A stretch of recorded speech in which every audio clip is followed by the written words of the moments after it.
Salut tout le monde, j'espère que vous allez bien, c'est Christine. J'avais envie de parler avec vous de cheveux et notamment de pousse de cheveux. Donc si ce sujet vous intéresse, je vous invite à regarder.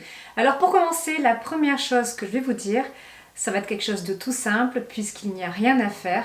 C'est tout simplement avoir de la patience. Il faut laisser le temps au temps. Les cheveux poussent d'environ 1 cm par mois. Chez certaines personnes, ça sera un petit peu plus. Ces personnes-là auront de la chance, mais voilà, en moyenne, il faut compter entre 8 mm et 10 mm par mois. Donc, ayez de la patience. Il y a deux choses essentielles pour la pousse des cheveux, c'est l'hydratation, boire suffisamment leur d'eau, de tisane, et avoir une alimentation équilibrée. J'entends par là manger suffisamment de protéines, nos cheveux étant constitués de protéines, donc il faut penser à manger une quantité suffisante de protéines. Vous pouvez vous aider aussi de compléments alimentaires, vous en trouvez pas mal en pharmacie, parapharmacie, en magasin bio. Chez Phyto, vous avez par exemple Phytofaner, c'est très bien pour la pousse des cheveux, pour les ongles aussi.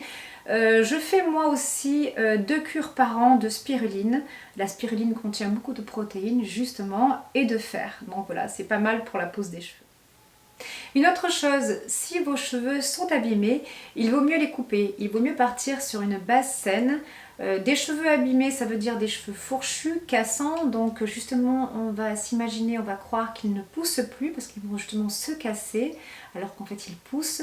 Donc il vaut mieux effectivement couper un peu les pointes. L'idéal est de couper environ tous les 3-4 mois, c'est ce que préconisent les coiffeurs. Moi c'est ce que je fais en tout cas. Ça fait des années que j'ai pas eu de fourche sur mes cheveux. Je vois des personnes qui les coupent 1 fois par an ou 2 fois par an. Je pense que c'est pas assez.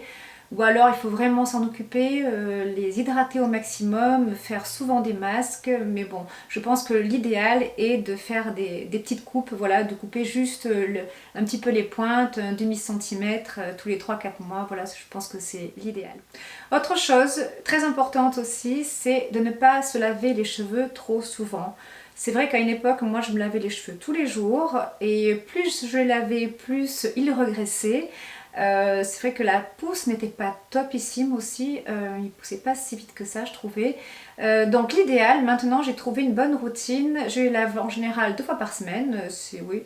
À moins que l'été peut-être je les lavais peut-être un petit peu plus si je suis allée à la plage, si j'ai mis des produits solaires, mais 2 fois par semaine c'est bien. Je les lave en général le mercredi et le dimanche. Voilà, le sébum ce n'est pas sale, le sébum est là pour protéger la fibre capillaire. Le jour, la veille ou le jour du shampoing, par exemple si je me lave les cheveux le dimanche soir et que le dimanche dans la journée, voilà, j'ai des choses à faire, je vais penser au shampoing sec, voilà c'est très bien, vous avez plusieurs marques, voilà shampoing sec et soit je les laisse comme ça et sinon je les attache, c'est très bien. Donc voilà, surtout ne vous lavez pas trop les cheveux. Une autre chose très importante, c'est essayer d'éviter la chaleur sur vos cheveux au maximum. L'idéal serait de laisser vos cheveux sécher à l'air libre, c'est ce que je fais.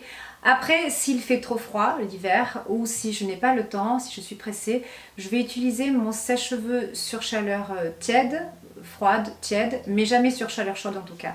Et la pire chose que vous puissiez faire à vos cheveux, c'est d'utiliser des fers à lisser et des fers à friser. Donc bannissez les fers à friser, les fers à lisser. Bon, de temps en temps, allez, une fois, moi je sais que je peux utiliser un fer à friser une fois par an, 2 fois par an, grand maximum. Et encore, le jour où je le fais, ça me traumatise. Et je n'exagère pas. Vous avez pas mal de vidéos sur YouTube où comment faire, comment friser, comment onduler vos cheveux naturellement sans les abîmer. Donc voilà, si vous laissez vos cheveux tranquilles, ils ne s'en porteront que mieux. Une dernière chose à laquelle vous devez faire attention, c'est d'utiliser du bon matériel. Par exemple, moi pour mes élastiques, je vais utiliser des élastiques, là c'est un petit chouchou entouré de tissu, donc voilà ça va être tout doux pour les cheveux. Évitez tous les élastiques, là j'en ai pas à vous montrer, j'en ai plus depuis très longtemps, c'est les élastiques qui contiennent un petit bout de fer, vous savez, donc ça c'est très mauvais. Évitez aussi de vous attacher les cheveux trop serrés au même endroit, ça va casser le cheveu à force de les attacher. Une autre chose, je récupère là ma petite brosse, celle-ci c'est la Nottingle de Macadamia Oil. Vous avez aussi chez Tangle Teaser ou quelque chose comme ça, mais je préfère celle-ci parce qu'elle a un petit manche. Donc voilà, les picots vont être tout souples, tout doux et ne vont pas casser les cheveux. C'est une brosse qu'on peut utiliser sous la douche, sur les cheveux humides.